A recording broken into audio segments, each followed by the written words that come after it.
1 month ago, I had the opportunity of being interviewed live on CNN to talk about my experience quiet quitting my 9-to-5 corporate engineering job. And today, I'm going to be sharing exactly how much money I made from the interview, as well as what other opportunities have come from it since. My name is Paige, and I am a 24-year-old engineer that escaped the corporate rat race just over a year ago now to pursue freelancing and content creation. My goal is to share my experience quitting my 9-to-5 and to show that it's possible to have a career that pays the bills, that you actually want to pursue, that brings you fulfillment, and gives you the freedom to live the life you want. And with that, I hope to show others the pros and cons, the ups and downs of my entire journey pursuing that goal. In early August, I was reached out to by a representative from CNN about coming on live to do an interview about quiet quitting. When they first reached out to me, I had just done a pre-recorded interview for Good Morning America just a few days prior that did not go well, in my opinion, at all. They ended up cutting down the footage and making it sound good when they actually put it on the air, but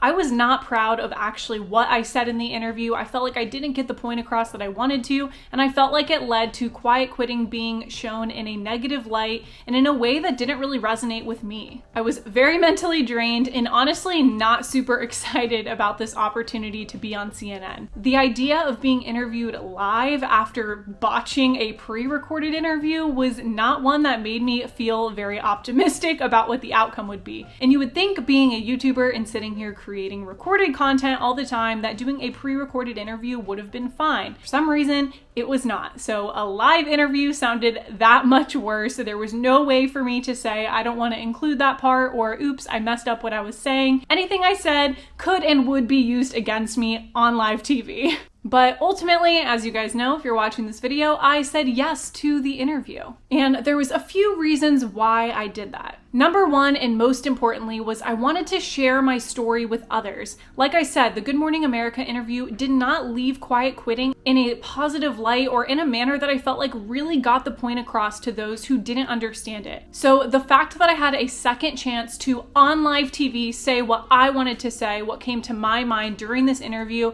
and be guaranteed that those words would not be cut out in the final interview, was honestly a great opportunity. Secondly, I really wanted to grow my community, and I knew that this would be great publicity for my YouTube channel. I knew I would be getting my name out there more, and I would have the opportunity to continue to grow this community, which not only helps me, but helps the current community too, to have more people to relate to and talk to in the comments about the experiences that they're going through. And then lastly, of course, I wouldn't be honest if I didn't say that I was hoping to grow my income streams by going forward with the interview. If more people would come to my YouTube channel, whether or not they stuck around as a community member, it would bring more views, which would bring more ad revenue to my channel. It had the potential to open up more opportunities for freelance work, more opportunities for coaching, which all went with my goal of growing my income streams. And I hadn't been able to do this yet because I personally have not perfected my YouTube content creation skills enough to be able to grow my channel at a fast rate. I also just honestly haven't put in enough time and energy into creating consistent quality content that is posted at least weekly on my YouTube channel. So what I wanted long term was currently out of reach if I continued the same path that I was on. And this felt like a great jumpstart to push me forward and get me towards my goal even faster. And if I didn't go through with this, then there was quite a few things at stake. First of all, more people were going to feel alone in their journey and feel like how I felt when I was stuck in my 9-to-5 job with no end in sight and no clue how to actually get out. I felt very alone, very isolated from the rest of the firm, as well as from a lot of my friends and family who did not understand what I was going through. If I had had someone on YouTube to watch go through this same experience, I know I would have felt a lot less alone and a lot more comfortable with the idea of actually quitting. And when I say that, I'm not talking about people who quit their job because they already were making a living from YouTube, because there were people out there like that who shared their experience leaving their job because they were now pursuing content creation full time.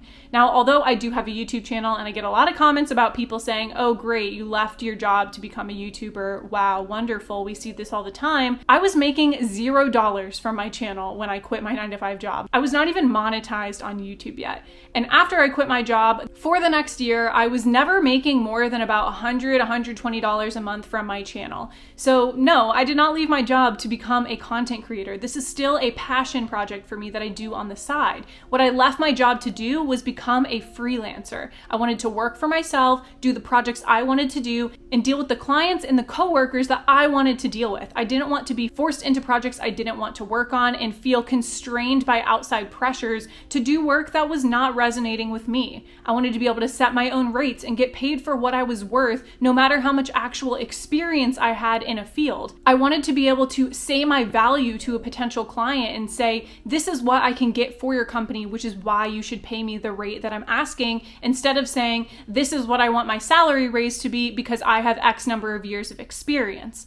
I didn't want to have to pursue professional organizations and trainings and certifications that I didn't want to do. I wanted to pursue the things that were aligned with me that could grow the career that I wanted, not the career someone else wanted for me. And I knew that by sharing this story and doing this live interview, I would be able to show others that it's possible to do this and that you don't have to have 10 or 15 years of experience in your field to go out and freelance on your own. You can build up your clientele and build up a network of people that support you and want to work with you no matter how many years of experience you have. So by me saying no to this interview, not only was I shutting down the opportunity to show the world what quiet quitting actually could look like, I was also shutting down the opportunity for me to build more credibility in my freelance business as well as on my YouTube channel, which would mean more time where I'm not making a ton of money, I don't have health insurance, and I'm not investing in my future financially. So it really was a no-brainer that I had to say yes to this opportunity, because at the time, this CNN interview was the one thing in my current journey and path that was going to help me reach the goals I wanted to reach. So on August 20th at 9:15 in the morning, I went live on CNN to talk about my experience quiet quitting. And oh, did we talk about it. So what has this experience done for me? How much did I actually get paid for it? And what other opportunities has it brought me? So we're gonna start by talking about the positive outcomes that came out of me doing this interview. First of all, how much did CNN pay me to do the interview? For this interview, I had to get up super early on a Saturday morning, drive about 30 minutes away to a recording studio in Orlando, Florida, where I live, where my makeup and hair was done as I prepared to go on live. I sat in this studio chair and waited with an earpiece in my ear and a microphone attached to my jacket to start answering Michael's questions live on television. And by participating in this live interview, CNN paid me a whopping $0. Sorry, I had to do it to you guys. I got paid nothing to do the interview. But what I did get was free publicity. So hey, I mean, that's still something, right? They did put my YouTube channel live on CNN on television to show people that I had a channel, I was a creator, and people could come and follow me. They also posted the interview themselves on their YouTube channel, which garnered a lot of traffic that then led to people coming to my channel. And lastly, I was able to experience something that I only ever thought would just sit on a bucket list till the end of my life. I never thought I would be on live television, nor did I ever want to, hence why it actually was not on my bucket list, but it was such an amazing experience and I would not trade it for anything. I am so glad I went through with it, even just to be able to say that I was on CNN live. So, although the interview wasn't paid, how much actual traffic did it bring to my channel and how much money did I make from it? So in the past month, I got about 28,000 views on my YouTube channel, which is much higher than the usual 8,000 that I get on a monthly basis. I have also gained a whole 1,000 subscribers that have joined this community to follow along on my journey. And in terms of ad revenue, I made $300 in the past 30 days from my channel, starting the day before the interview went live. Usually, like I said, I make about $100 to $120 in a month on ad revenue, so I more than doubled my ad revenue on my channel just by doing this interview. And on the flip side, in case you guys are curious, CNN's video got a whopping 650,000 views, and if their CPM is the same as mine, that means they made just under $10,000 from the interview and by posting it on their YouTube channel. But views and ad revenue was not the only thing this opportunity brought me. There was a slew of other things that came after me doing this interview that have dramatically changed the trajectory of my freelance business. Since doing the interview, I have secured 1 new coaching client. I have secured 2 new freelance clients at double the rate I was charging just a few months ago. And I'm gonna be doing a whole video on rates and how I set my rates and raise my rates since leaving my 9-to-5 job, so stay tuned for that. But I do want to mention that this raise in rates was for two reasons: increase in demand as well as increase in my technical abilities and skills. But I digress. It also brought me 2 podcast interviews, one with the Bad and Ambitious podcast, which I will link down below, and one with the Uncage Yourself podcast, which I will also link down below. I'll share the episodes once they go live because one has not yet to be recorded but is on the books, and the other one has been recorded but has not been posted yet, so stay tuned for those. It then brought me subsequent interviews with TBS in South Korea, Fortune magazine, the BBC, as well as my story being shown on 2 different news channels in Japan, which I think is just pretty cool. In terms of my brand and my online presence, it brought me a 50% increase in the number of subscribers on my channel, one longer term brand deal that I was able to negotiate an increase in my rates from by showing the growth that I've had on my channel since the interview, doubling of my email list from about 33 to 72 subscribers, 50% more Instagram followers, which I'm terrible with Instagram, so I'll take it. And then lastly, and probably my favorite outcome from this, was my friends and family actually starting to see and tangibly understand the impact that me having a presence on social media and sharing my story was actually creating. I have now been so much more confident about sharing that I have a YouTube channel with any new people I meet, as well as my entire family. Everyone is very aware now that I have a channel because, you know, it was plastered all over live television, so I mean, I couldn't really hide it anymore anyways, but it has really helped me to embrace my hobby of being a content creator and not be embarrassed or shy about it,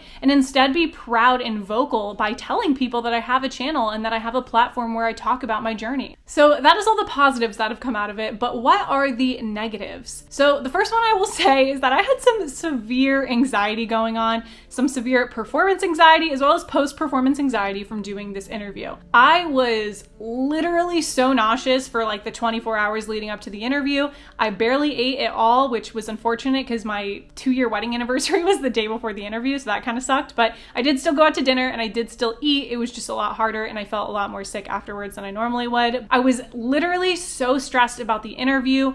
It was just very overwhelming. And afterwards, it led to a lot more hate on my channel, a lot more trolls coming to say whatever they wanted without thinking on my videos, which was something I was really not prepared for. Although I knew it was possible that this was going to happen by me doing the interview, I genuinely just was not expecting the amount of hate that I got, as well as how it would have actually made me feel. But what that did lead to was me setting stronger boundaries when it comes to my relationship with my channel and my community, and realizing that some people are in it to support me and others are in it to tear me down, and being able to set times that I go on to read and respond to comments instead of always getting the notifications as soon as they come in, and just being subject to whatever thoughts people have at any time of day. Now I have turned my notifications off, so if I've not been responding to comments as frequently as I used to, I'm really sorry, but I had to set this boundary for my mental health because it was driving me up the wall. Once this all calms down, which it already has started to calm down a lot, I really do want to turn my notifications back on so I can really talk with you guys immediately, because I feel so much more connected with you whenever I do that. But lastly, the only other negative is that I was grilled on live television, which was very stressful. So besides the whole concept of actually going on live television, of receiving hate afterwards, I truly was not expecting to be asked the questions that I was asked on live television. If you guys didn't see my other video where I talked about the last year of my life and my journey, I was interviewed for a few articles, as well as, like I mentioned before, the Good Morning America segment, and all of those had not a negative twist in terms of the questions I was asked. I was asked very neutral or positive questions about my experience quiet quitting and what has happened to me since I actually quit my job. But on this interview, I truly was grilled. If you haven't watched the interview, you need to go watch it, because I was truly grilled. And I did slightly think to myself, like, I wonder what they're going to ask me. They don't tell you the questions beforehand, so I had no clue what I was going to be asked. But I really was surprised by how negative the questions were. And I think I handled it pretty well, but geez, wow. I still am not over that. I've only watched the interview like twice because it just brings me back and I start sweating as soon as I watch it again. Overall, I have no regrets about taking the opportunity and doing the interview live. There was definitely a lot more positives than there was negatives. And the one thing I've learned from this experience is that you need to take opportunities when they're given to you, because you never know where it's gonna lead. If anyone reaches out to me about literally any opportunity, unless it looks like a scam, I'm gonna respond, because I wanna see what's possible with this opportunity before I give my gut reaction of saying no because it sounds scary scary or stressful, or no, because I don't have enough time. These opportunities are things that you need to leverage that are going to further your life and your journey and your path and just get you that much closer to your goals. Now, does that mean we say yes to everything? No, definitely not. But I would highly suggest that you consider opportunities that are given to you and really evaluate if it's something that's going to push you in the direction you want to go. And if it is, then you should always say yes,